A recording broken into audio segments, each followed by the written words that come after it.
All right, welcome to Black Swan Revelations. My name is Shane, and today I'm going to be diving deep into Isaiah 24, the destruction of the entire planet. So, if you're interested in this kind of thing, I know it sounds a little dark right out of the gate, but I find it a fascinating chapter, and we're going to go through it. I'm going to study it, and I'm going to share my thoughts. So, if you're interested in this kind of thing, feel free to subscribe to this channel. Feel free to leave a comment, share your thoughts. I may not always get to the comments because I get a lot of comments.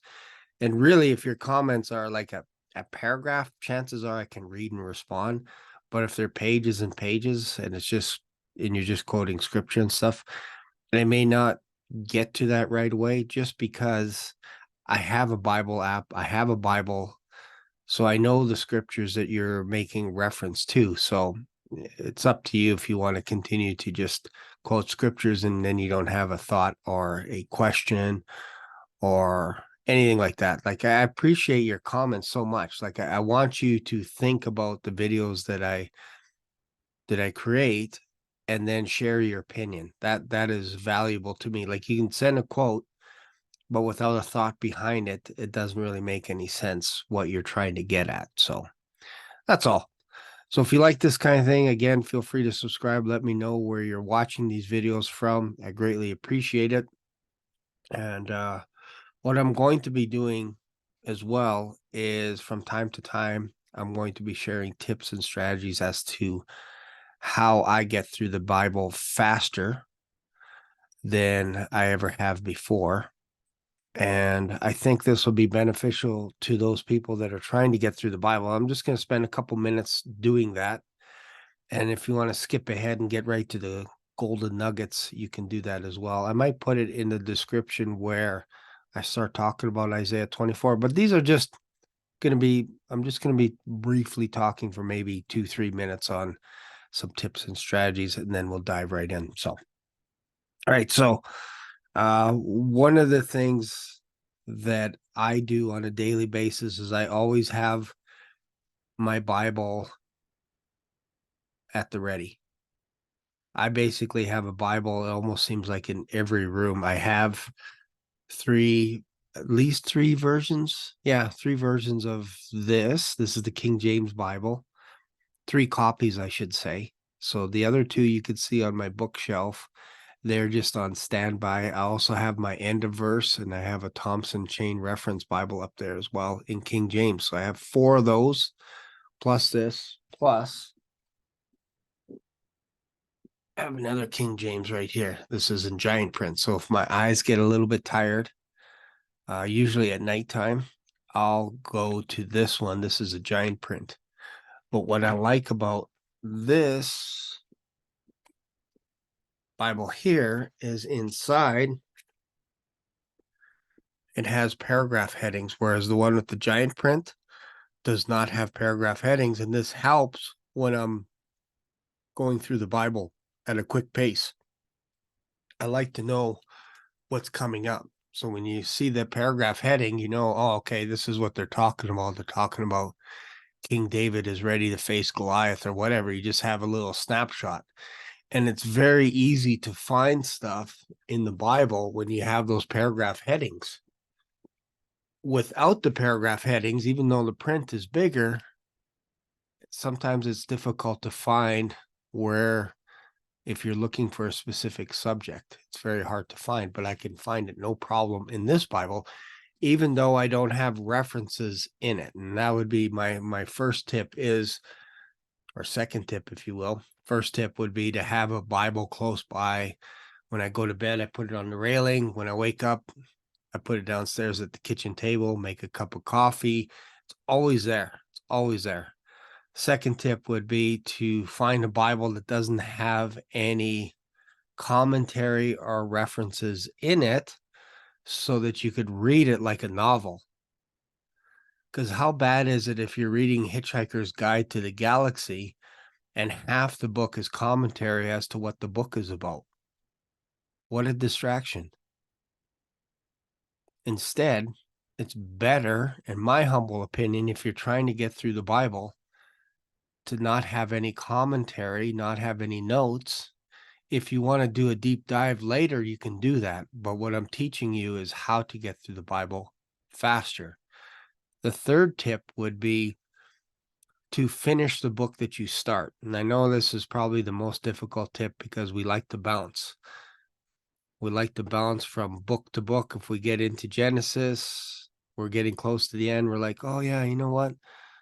There's something I want to look at in Psalms or in Isaiah or something, or the New Testament, and you bounce around, you'll never get finished. You'll never get through the Bible.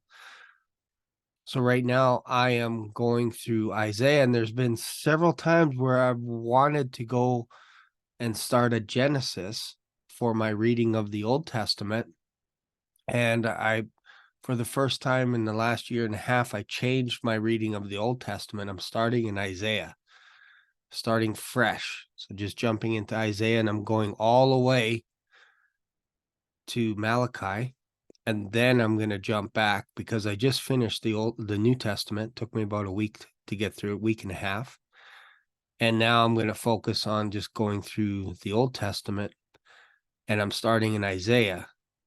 So I find that refreshing instead of starting in Genesis and going all the way past Psalms, Proverbs, all that, and then getting to Isaiah. So I'm switching it up. I'm basically starting with the latter half of the Old Testament, and then I'm going to jump into the first half of the Old Testament, if that makes sense. So that allows me, just mixing things up a bit, allows me to get through the Bible faster. So you have a Bible handy. What was the second thing I said? Oh, no commentary. And then the third thing would be to finish the book that you start. So if you're reading Isaiah, don't jump into the book of Acts or any other book until you're finished reading Isaiah. Treat it like a novel. It'll take you about 3.5 hours to 4 hours to read through Isaiah. So expect yourself to take a few days to do it. If you read 2 hours a day, you're going to be done in 2 to 3 days. Done. Isaiah, I'm almost halfway done, and I started a couple of days ago. So I'm also doing other things, obviously. But it doesn't take very long to get through the Bible. So those are the 3 little tips. Another one, fourth tip, would be to use your headphones. So if you're doing chores around the house, maybe some yard work or whatever, put on some headphones and listen to the Bible. Especially if you're wanting to physically read a book like Isaiah, it's nice to listen to it as well while you're driving, while you're at work, while you're at home doing chores, whatever it is. And then when you come back to the physical Bible, you can actually read it intelligently because you've already went through it in an audio fashion, if that makes sense. And then from time to time, like I also have this as well. This is kind of cool. I have my Kindle, and this allows me to get through the Bible faster as well. I'll show you this here. So right now, this is in Isaiah. I don't know if you could see this. There it is, Isaiah. So I have the entire Bible. I think I bought it for like a few dollars on Kindle, maybe $10 or something like that. But what I do is I use this option in Kindle. I don't know if you could see this here. See that word? Where is it? Right there. Word Runner. If you use Word Runner,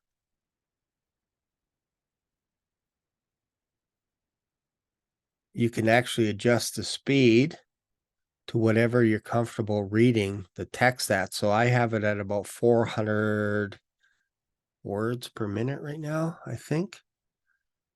What is that? Yeah, 400 words per minute, which means when I push play, it has a little countdown. So now you just put your Kindle, you just hold your Kindle up like this, and then you can actually, you don't have to scroll, you don't have to do anything, you just read it. And I'm telling you, your eyes will speed up to this. You might have to start at 200 words a minute for the first couple of minutes, And then what I do is I crank it up to 250, 300, 350, 400, 450, 500, 550, 600. You can actually go up to 900, but it's very difficult. You have to really concentrate to get it up to 900 words. Like it's like a blur. But then when you slow back down to like 600 words a minute, you're like, oh, wait a minute, I can actually read it. So this is what I do for fun sometimes at night or early in the morning. Earlier in the morning is the easiest time to do this. And I'll do this sometimes when I'm on vacation. So if I'm at the beach or something, getting ready to go out to the beach, I will put this word thing on, Word Runner, and I will let it go. And I could be done the book of Acts in like 10 minutes. And then I go out and chill on the beach. So this is also how I can get through how I can get through nonfiction books as well, business books, just by reading this. So just pause that there. So there you go. There's some tips for you to get through the Bible faster. And some people might say, what's the point? Why rush? Why rush? It's because you can actually remember your Bible easier the faster you get through your Bible. You're going to be like, what? What do you mean? Well, if you think about it, I've read through the Bible 10 times in the last year and a half. So every time you come across the book of Isaiah, you're getting just a little bit more familiar. So like I've probably read it 11 times, 11, maybe 12 times, but for sure 10 times. And every time you come through the book of Acts, you're going to get a little bit more familiar. And then all of a sudden you're going to see quotes that the apostles are using in Acts, and it's going to jump out at you from Isaiah, from Joel, from all these other books of the Bible.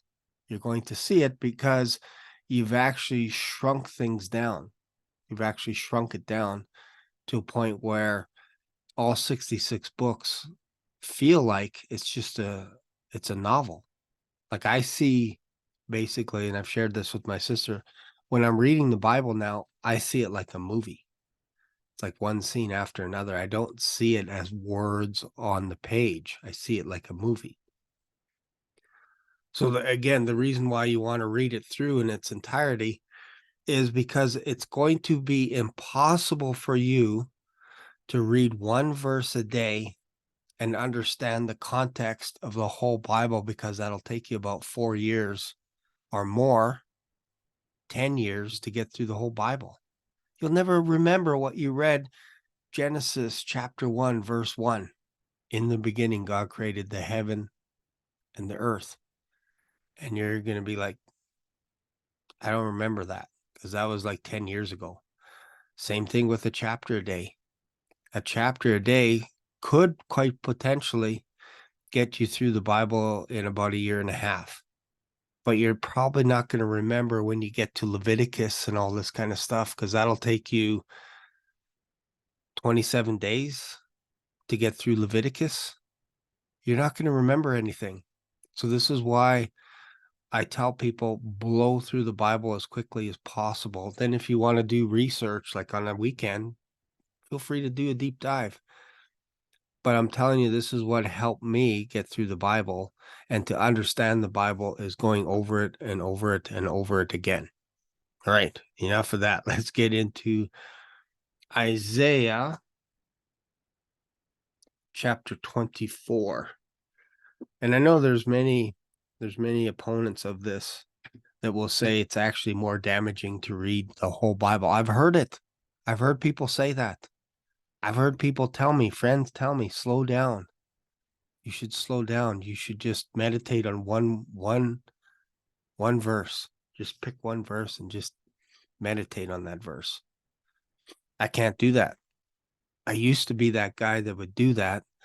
And what I found is when I was doing one verse a day, I would park this Bible for 6 months at a time and not read it at all. So in the past 28 years, I would say I have never read the Bible through. I've read mostly Proverbs, Psalms, Genesis, Exodus, the New Testament, perhaps. But that's it. And then you put the Bible down for a couple of months and wonder why your spiritual life, why you can't hear from God goes down, why you don't like people, why you're like, man, I just want to get out of this world. I just want to leave because there's so many wicked people. And what I find happens is the more you read the Bible, the more you're like, when you wake up in the morning, you're like, thank God I get another day to study your scripture. Thank God I get another day to edify people.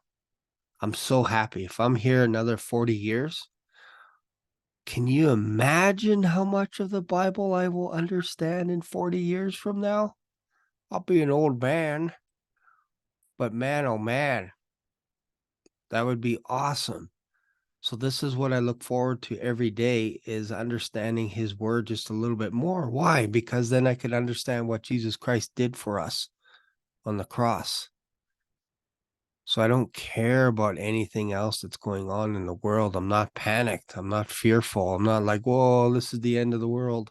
Even though we're going to talk about the end of the world in Isaiah 24. But I'm not panicked because I do believe God has everything in control. So, and I'm not promised tomorrow. I'm not. I'm not promised tomorrow. I'm promised today. Today, right now, I have my breath. And I want to honor God by just doing something reasonable, like reading his word. First thing when I wake up, I read his word. Last thing I do when I go to bed is I read his word. That's just reasonable as a Christian. So let's dive into Isaiah 24.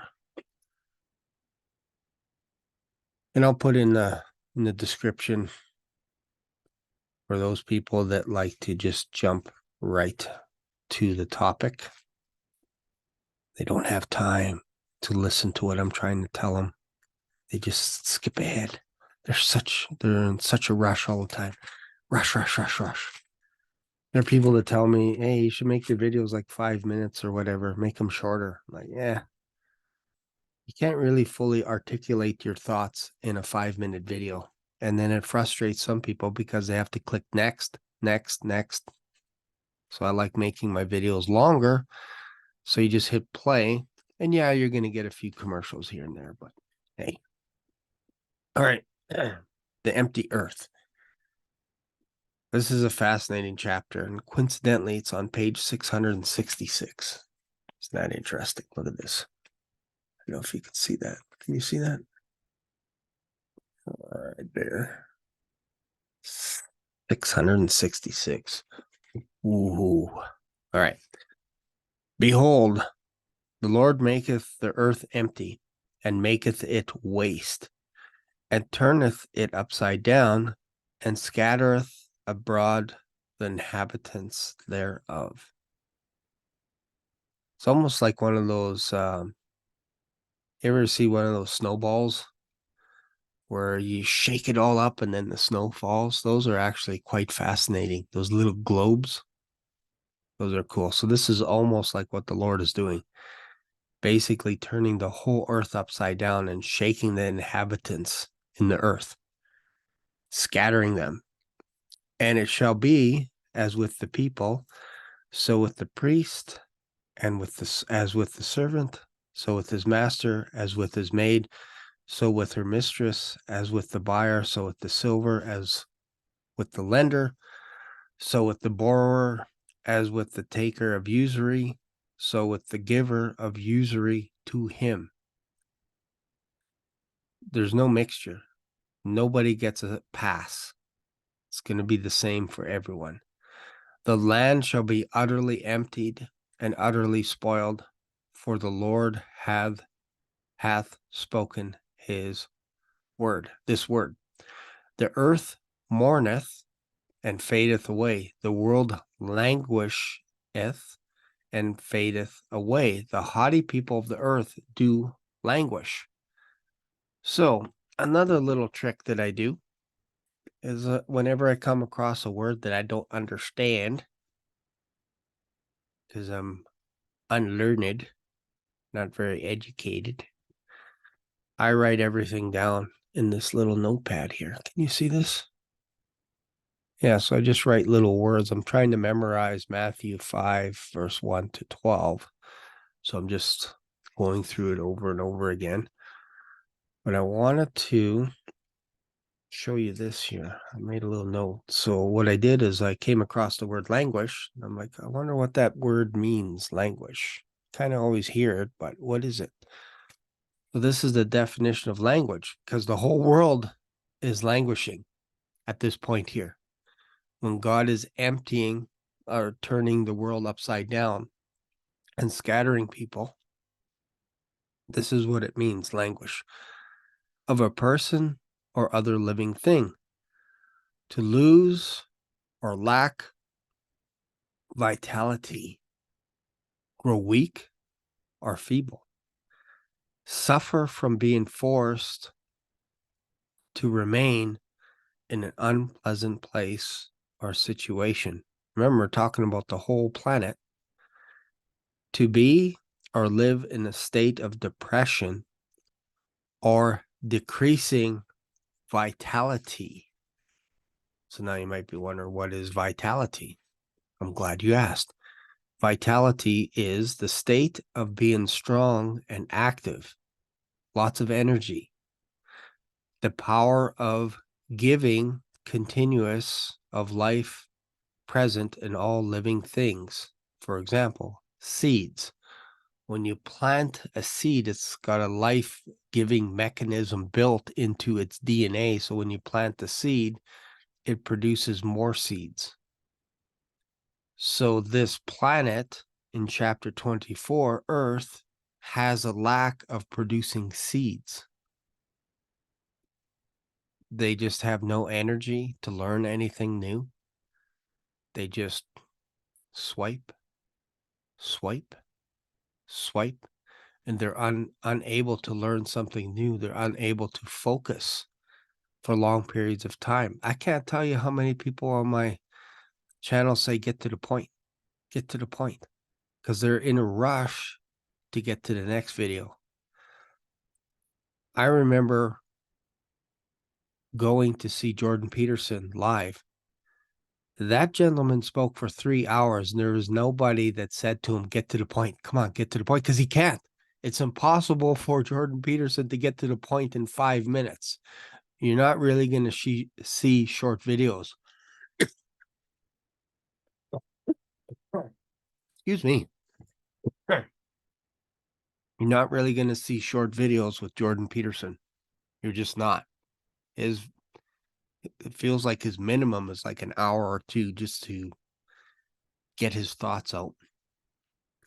So the capacity, again, talking about vitality, the capacity to live and develop great energy and liveliness, continued learning, intellectual vitality.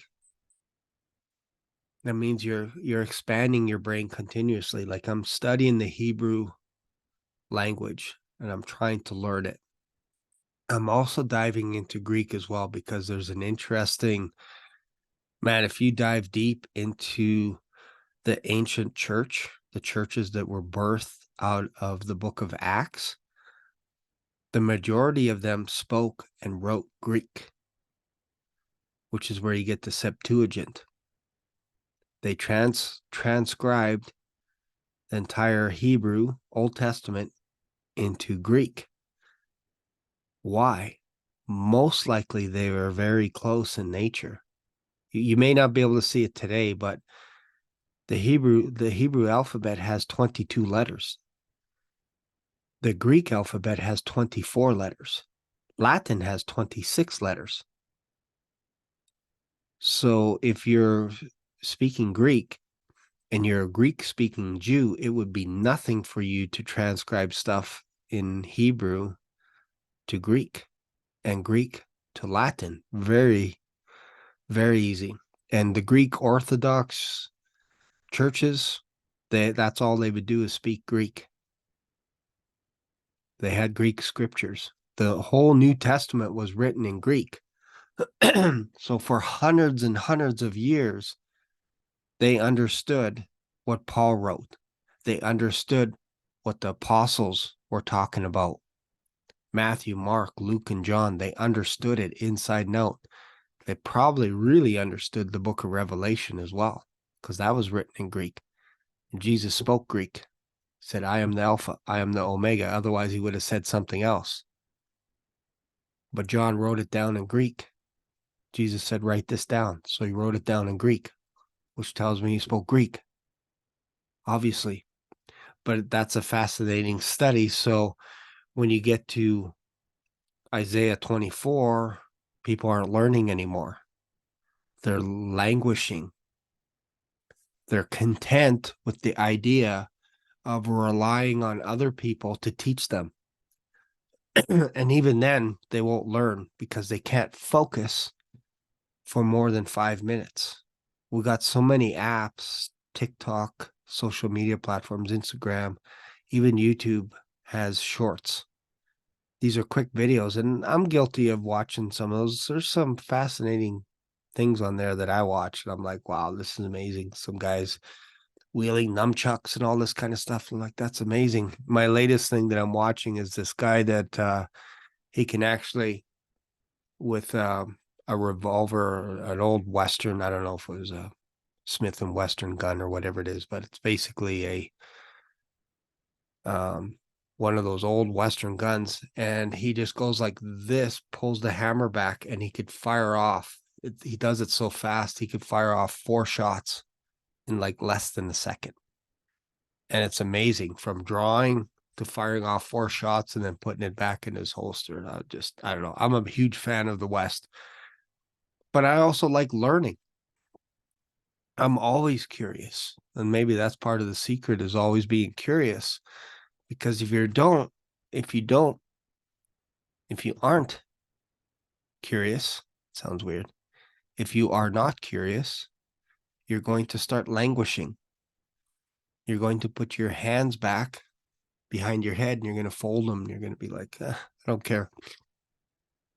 I don't care about anything. I just want to watch videos to numb myself. And that's it. Here I am closing my Bible. I haven't even finished. So that's what languishing means, is to be lazy intellectually. You're intellectually lazy. You're not willing to read new books. I might actually read The Hitchhiker's Guide to the Galaxy. I haven't read it for a long time. I used to have the book. I don't know where it is, but I'm actually listening to an autobiography by Elon Musk. Man, if that guy isn't a false prophet, I don't know who is. The stuff that he comes up with, the stuff that he talks about in his latest autobiography. Wow. Wow. Anyways, and I'm going to be talking about that autobiography in another video. I'm going to be doing a deep dive on Elon Musk and my thoughts as to why I think he is a leading candidate for the false prophet. You could build a case that he could be the Antichrist, but I think because he has so much, he's so technically savvy as an engineer and all this kind of stuff. He likes building these apps, and his latest what is it? XAI. That's his latest thing. He put a little bit of a rebellious spirit, if you will, into this latest chat software, as in it's got a sense of humor like Elon Musk. So he put that in there. So if you ask how do you, I don't know, how do you create cocaine or something like that, it'll give you some kind of sarcasm. It'll say something like, here's the recipe for cocaine and the authorities are on their way. Ha ha ha. That kind of humor. It's kind of dark humor when you think about it. So it's able to have a conversation with you back and forth and study and learn and memorize how the questions that you are asking on this platform, so that maybe perhaps in the future, the next time you have another question, it'll say, okay, this person asked me these type of questions, therefore I'm going to give them this, thus dumbing us down. Because if you go to ChatGPT and all these other programs to do a quick word search, I believe you're dumbing yourself down. Now, you can use it once in a while. I use it once in a while, but mostly I am getting into an argument with ChatGPT because I'm saying what you're saying is not correct. Why are you lying to me? and then the program will shut down or something. I've had many arguments with ChatGPT why it's hiding information from me. Like simple things like how many judges are in the book of Judges, and they'll say 12. And then it'll list them out. And I'm like, where's Samson? It's like, oh, you're right. I forgot about Samson. And I'm like, well, Samson's actually a big deal in Western society. We have movies on this guy. It's a big deal in America. So my question is, why did you leave Samson out of my query? Again, I apologize. I'm sorry I left Samson out. It was a mistake on my part. And I'm like, yeah, okay, but why did you leave Samson out? And then it would just shut down on me. I'm such an idiot. I got to tell you, I'm an idiot. The things that I do.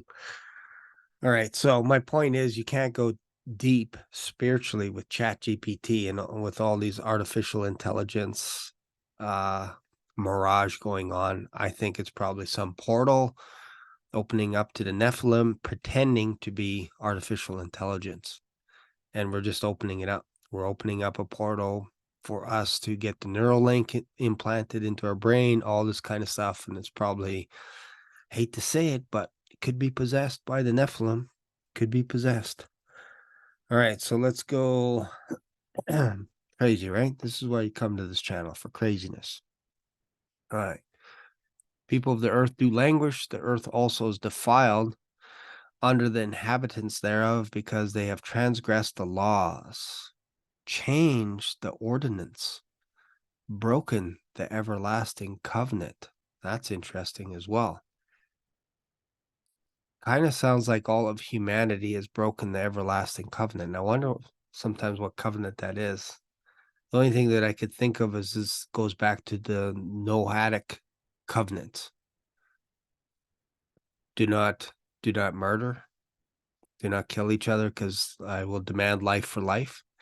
And don't eat the blood, as in cannibalism. Like, don't eat a creature that has its life in it, the life of the blood. Like, don't go up to an animal and eat it while it's alive.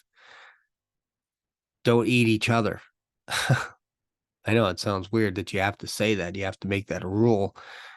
But in hard times, back in the ancient days, and really, if you just go up north, a lot of natives, when winter got pretty tough, got cold, I'm not saying just natives, Europeans would do a little snacky on each other, on their families. Tribes, when the police would come and visit certain tribes that were isolated, they would notice that, hey, this camp had 20 people, but now there's only 3. Where did all those people go? Well, they were eaten because times were tough. That's what happens. People eat each other when times are tough. And God is saying to Noah that it is illegal for people to eat each other, and it's illegal to eat an animal while it is alive. You must kill it humanely first, and then eat it, cook it, whatever you want to do. There's some people quite comfortable with eating raw meat. So it doesn't have to be cooked, but it has to be killed. Don't torture animals. And you don't eat people. And then you don't murder. Don't steal. All this kind of stuff. But these people here in chapter 24 have broken the everlasting covenant. Remember that covenant that God put in the clouds? A rainbow? Said, I will never destroy the world again with a flood. I will never destroy the earth with a flood, because man's ways are evil right from birth, right from the beginning. So these people have changed the ordinance. It's almost like they say bad is good, good is bad. Therefore, hath the curse devoured the earth, and they that dwell therein are desolate. Therefore, the inhabitants of the earth are burned, and few men left. So when people talk about Israel today, that they are going to be undefeated with any war because God is going to intervene, and they're going to be like 54-0 when it comes to wars. It's like, well, if you read the Old Testament, you see the Hebrews lose a lot. The Israelites lose a lot. Why? Because they forsake their God. They switched gods midstream and decided to worship other gods. And God said, I'm going to scatter you. The land is going to vomit you out of this land, the promised land, because you broke my covenants. I'm going to scatter you. So whenever Israel started to get together and they're like, we don't need to worship God, God would send a nation to take them out and diminish them. They used to be as the sands of the sea, but God said, I will diminish you. And then here we see there are few inhabitants left, few men left on the earth. So what does that tell you? Jacob's trouble is going to be horrible. Lots of people are going to be dying. Israel, just because you live in Israel, you don't get a pass. That's what I've been trying to say in the last videos. People are like, oh, that's anti-Semite. No, it's Bible. God is saying, I will diminish Israel because of what they've done, because of all their iniquities. And not only Israel, all of mankind is going to be diminished. Talk about population control. It's right here. God's going to do it, though. He's going to judge the earth. And just because you call yourself a Jew, you don't get a pass. Just because you live in the land of Israel, you don't get a pass. Just because you live in America, you don't get a pass. The Isles of the Gentiles. You just have to read, where is it? Ezekiel 38, the Gog and Magog war. While Gog is trying to invade a peaceful Israel, because this is after the 1,000-year millennium reign of Jesus Christ, God sends fire down around Jerusalem because he protects it by fire, wipes out Gog of Magog, takes the devil and tosses him into the lake of fire, and also sends fire to the isles of the Gentiles who are living carelessly, dwelling carelessly. What does that remind you of? Well, that's North America. We live carelessly. We don't care about other nations as much as we think we do. We're already bored with the war in Israel versus Hamas. We're like, wrap it up. Look at this. It's over a month. I thought you would be wiping off Gaza off the map 30 some days ago. What's going on, Israel? Why aren't you doing this? And this is what people are saying. And I'm starting to believe it's kind of a sick thought. It's kind of a sick thought to rush people to destroy another people. It's weird. It's weird. I understand the defending yourself. I get it. I'm just saying for any nation.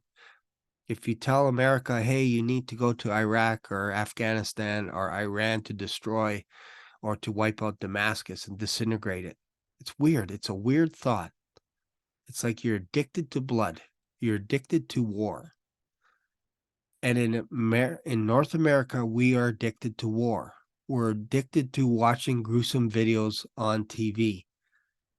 We're addicted to watching horrifying images, pictures of war. We're addicted to blood. We just don't realize it. You need to go to Blood Donors Anonymous or something, some kind of an association to get you off of that addiction of being addicted to blood. You're addicted to blood if you want war. If you're like, take these people out because they're evil. Save these people, but take these people out. It's weird. Instead, what you should be saying is you should be praying that the Holy Spirit can speak into people's lives, that they would turn from their wicked ways and come to know the Lord, because the Lord does not want to destroy the wicked. He doesn't. So where are these people that are interceding for humanity, for people? Not just in Israel, but for other nations, Russia, Ukraine. Syria, Turkey. Why are we wanting all these nations to get disintegrated? Isn't it easier to pray, Lord, I pray that these people would turn and know you? Syria, Israel, and Egypt are a big deal to God. They're a big deal to God. So don't be so quick to say Syria gets wiped off the map or Egypt gets wiped off the map, disintegrated. Because if you just read in Isaiah, there's 3 nations that God has an eye on. Israel is in his inheritance, and then the other 2 nations he will restore, Syria and Egypt. So don't be so quick to want war everywhere just because somebody attacks another nation. You're like, okay, now you're disintegrated. Thank God we're not in power. We'd be pushing the nuke button every 5 seconds. We'd be like, yeah, nuke them. They came against Israel, nuke them, instead of going, you know what? Leave revenge onto that the Lord can revenge. The Lord has his reward. And on the day of the Lord, the day of Christ, when he touches down on the Mount of Olives, he will have his reward with him. What is his reward? It is judgment against all the nations that came against Israel. And he's starting at home. He's going to purge all the fake Jews, the people that pretend and call themselves Jews, but they're not really Jews because they don't love the Father and they don't love the Son. So he's going to purge those ones. Going to purge anyone that hates his Son, going to get purged. And then he's going out to all the nations that came against Israel and empty them. Right here, Isaiah 24. This is what's happening because people don't care about each other anymore. They just get to a point where they just language. They don't care about anything, anyone, and all they want is they either just want to get out of here or they want to numb themselves by just watching TV all the time. They either like, I hate this world. I hate my body. Oh, I don't feel so good. This body, oh, I can't wait to ditch this body. I can't wait to leave because I can't stand my neighbors. I hate them. I can't wait for Jesus Christ to come and get me because this world, guys, this world is so wicked. It's so horrible. What a horrible world we live in. I can't wait to get out of here. And I'm like, are we living on the same planet? I understand there's wickedness, but do you not realize that because you're here, God gives people more time to know him?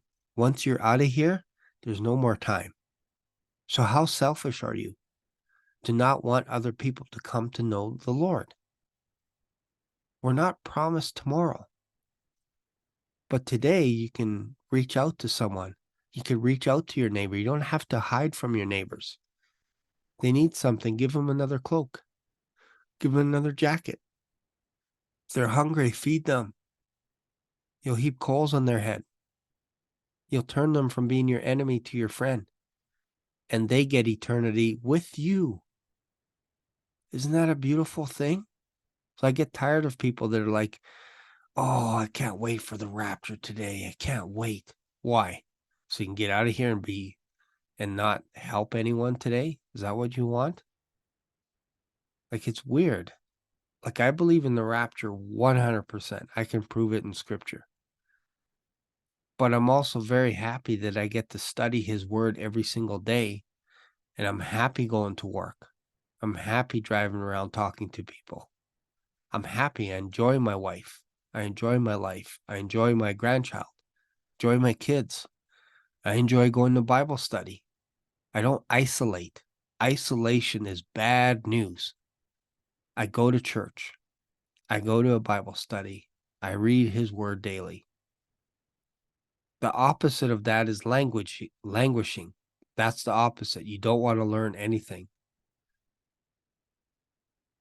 That's the opposite. You become lazy intellectually. All right, where are we? Where are we here? Few men left. The new wine mourneth. The vine languisheth. All the merry hearted do sigh. The mirth of the tabrets ceaseth. Noise of them that rejoice endeth. The joy of the harp ceaseth. They shall not drink the wine with a song. Strong drink shall be bitter to them that drink it. The city of confusion is broken down, and every house is shut up, that no man may come in. Wow, that's interesting in itself. Every house is closed. Their doors, their windows, they're not welcoming anyone into their house. There is a crying for wine in the streets, for wine in the streets. All joy is darkened, the mirth of the land is gone. In the city is left desolation, and the gate is smitten with destruction. When thus it shall be in the midst of the land among the people, there shall be as the shaking of an olive tree, and as a gleaning of grapes when the vintage is done. They shall lift up their voice, they shall sing for the majesty of the Lord, they shall cry aloud from the sea. Wherefore glorify ye the Lord in the fires, even the name of the Lord of God of Israel in the isles of the sea. From the uttermost part of the earth we have heard songs, even glory to the righteous. But I said, my leanness, woe unto me. The treacherous dealers have dealt treacherously. Yea, the treacherous dealers have dealt treacherously. Fear and the pit and the snare are upon thee, O inhabitant of the earth. And it shall come to pass that he who fleeth from the noise of the fear into the pit, and he that cometh up out of the midst of the pit, shall be taken in the snare, for the windows from on high are open, and the foundations of the earth do shake. This is right out of the book of Revelation, man. The idea that you want to be here during this time of wrath, this is for all the earth. All the earth. And there are people that are going to want to build bunkers and basically say, fall on us, rocks fall on us, protect us from the wrath of the Lamb. Who do you think that is? That is Jesus Christ. The earth is utterly broken down. The earth is clean dissolved. The earth is moved exceedingly. The earth shall reel to and fro like a drunkard, and shall be removed like a cottage. And the transgression thereof shall be heavy upon it, and it shall fall and not rise again. And it shall come to pass in that day that the Lord shall punish the host of the high ones that are on high. This is probably the fallen angels, a third of the angels that follow the devil. And the kings of the earth upon the earth. So not only the host, he's going to punish those that follow Lucifer, but he's also going to punish the kings of the earth. And they shall be gathered together as prisoners are gathered in the pit, and shall be shut up in the prison, and after many days they shall be visited. What does this remind you of? This is the resurrection of the dead. So they shall be shut up in prison for 1,000 years, and after 1,000 years comes the great white throne judgment. Then the moon shall be confounded, and the sun ashamed, when the Lord of hosts shall reign in Mount Zion and in Jerusalem and before his ancients gloriously. So much in there. So he's going to judge those that are on high, which are the angels, fallen angels. He's also going to judge the kings of the earth. And they shall be gathered together as prisoners that are gathered. I had a dream about this once. I woke up and there was basically, I was coming out of a cave, and I saw, as far as the eye can see, mountains and mountains and mountains of pathways all along the mountain, of people connected, one person to another, in chains. And basically they were judgment seats all over these mountains. And what was being read was all the wickedness that all these people were doing. And I was there watching all this unfold. I wasn't part of the chain gang, but I was watching them go by me, and they were linked chain to chain, body to body, with fetters, and with chains in their hands, and then they're chained to the person in front of them. And as far as I could see, they were chained. This was the great white throne judgment. I believe that's what I saw in my dream. All these people that rejected Jesus Christ as the Son of God, as the Messiah, they rejected God. They came against him. They came against Israel. These were all the people that were coming out of these caves, chained up, and they were being escorted by angels, bringing them in front of the great white throne judgment, which again was on various mountains. There were tons of mountains. And as far as the eye could see, I saw all these people being sentenced to the lake of fire. But they're all chained together, linked. And this is what I saw right here. And they shall be gathered together as prisoners are gathered in the pit, and shall be shut up in the prison. And after many days they shall be visited. And this is what I saw, as the cave opened up and all these prisoners came out, all chained up, to be sentenced.